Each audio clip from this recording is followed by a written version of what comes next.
Hello guys! May ituturo ko sa inyo kung paano hulihin yung daga na peste sa ating bahay. Nadudumihan tayo, nabururaan tayo. Ngayon ituturo ko sa inyo paano manghuli ng daga na hindi kailangan tayong bumili ng mamahaling pangbili ng lason sa daga o kung ano. Ganito ituturo ko sa inyo. Una, gagamit tayo guys ng timba na mataas. Tapos yung mga leftover na isda gagamit tayo. Tapos meron tayong lumang takip ng electric fan. Yan, gagamit tayo yan.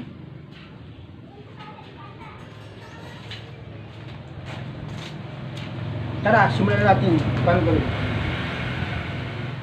Una,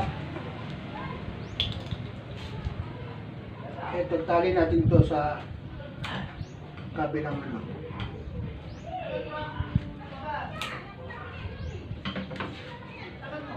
Tali natin siya.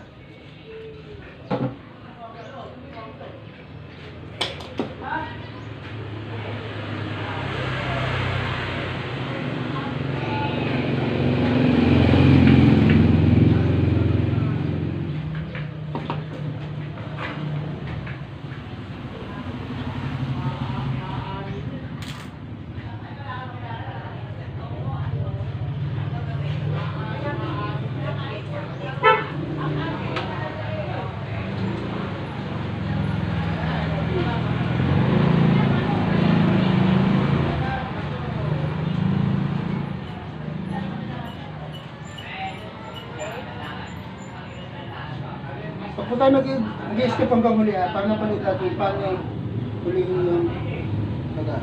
May ilan tayo, eto ba dyan, itatali natin dito sa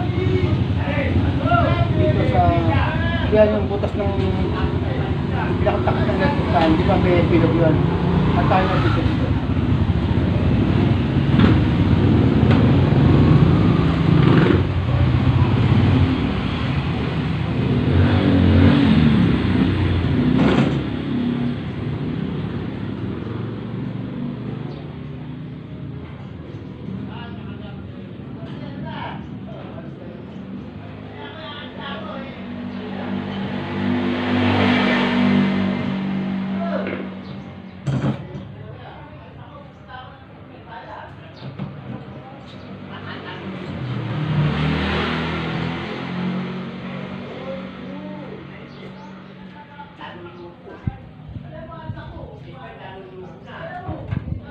Ayun na nga guys, natali natin siya sa magkabilang gilid. Tapos tatakba. Yan. Tapos meron tayo dito timpalo, walang laman. Balik-balik natin.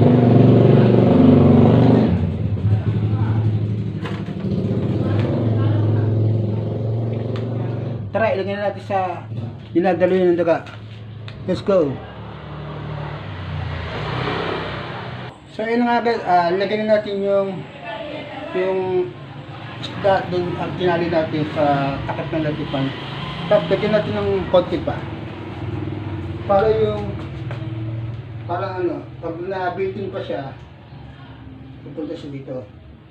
Ito yung mga leftover pala.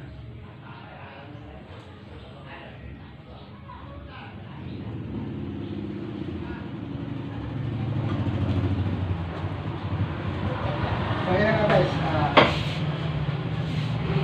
hayaan muna natin siya, kailangan tahimik tayo at huwag tayong magiging clumsy. Antayin natin yung paglating ng daga. Tara, let's go!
So yun mga guys, yun pa rin mga daga.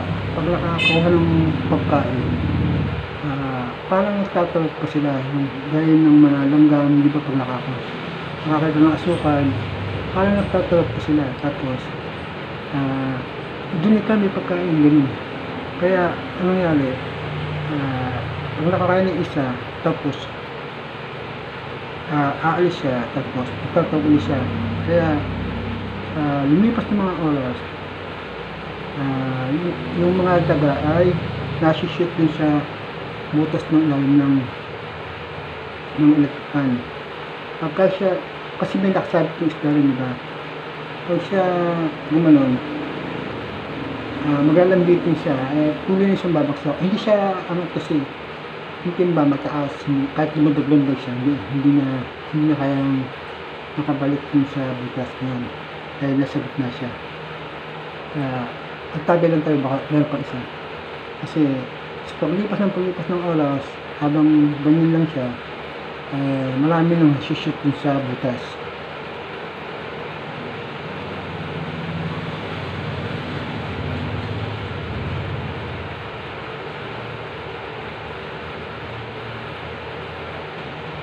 So yun na nga guys, plated po siya, hindi siya peke na panghuli ng daga. Kaya kasi kung gagamit tayo ng lason, mamaya mga po sa pagkain natin yun, baka pagka tayo malason.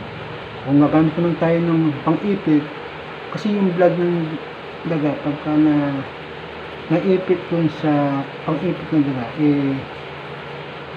ibig sabihin yun,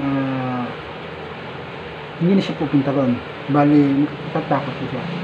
Hindi tulad niyan, akala nilang pwesto doon sa loob ng timba yung mga daga. Hindi lang nila alam na hindi sila makakalabas doon. Kaya pilit silang magtatalo nila sa loob ng timba. Kaya negit pala yung ganyan. Ayan, tingnan natin, meron pang dumarating guys. Abangan natin, ayan. Kaya tingnan yun. Kasi na-store siya. Pag mayroong balasin, na-store siya. Kaya tingnan natin. Ayun, meron siya lang hilo. Mukhang bitin pa sa sakina niya. Kaya mga hindi pa nakasubscribe dyan, subscribe niyo po tayo. Ito may matutunan ako dito sa channel ko. Kaya hindi pa nakasubscribe, mag-subscribe na po kayo. Huwag niyo pong isip yung mga commercial bilang tulong sa kayo. Salamat po guys, salamat. Kaya tingnan natin talaga. Kung mabitin sa sakina niya, kaya babalik po siya. Kaya tingnan natin.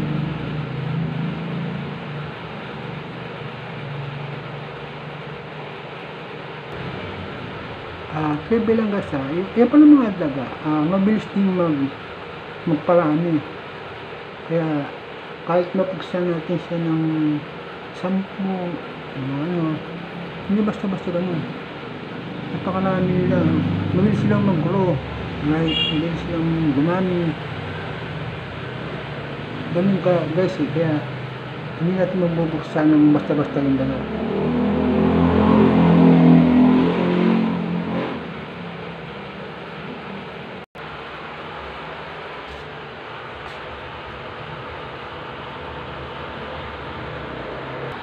So ayan na nga guys, oh. Ito yung ating timba. Ayan.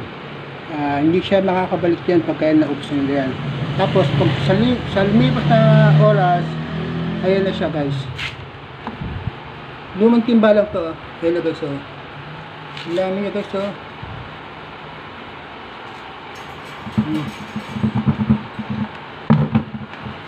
Ayan, hindi siya makalundag, oh.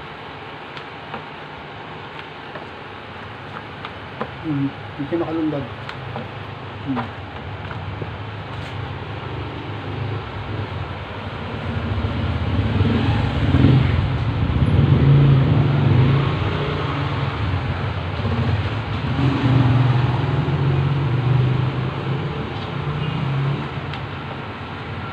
Ibalik na natin siya para siyang mahuli at saka natin siya sunugin. Bye bye! See you in my next video people. Bye bye! Good vibes only.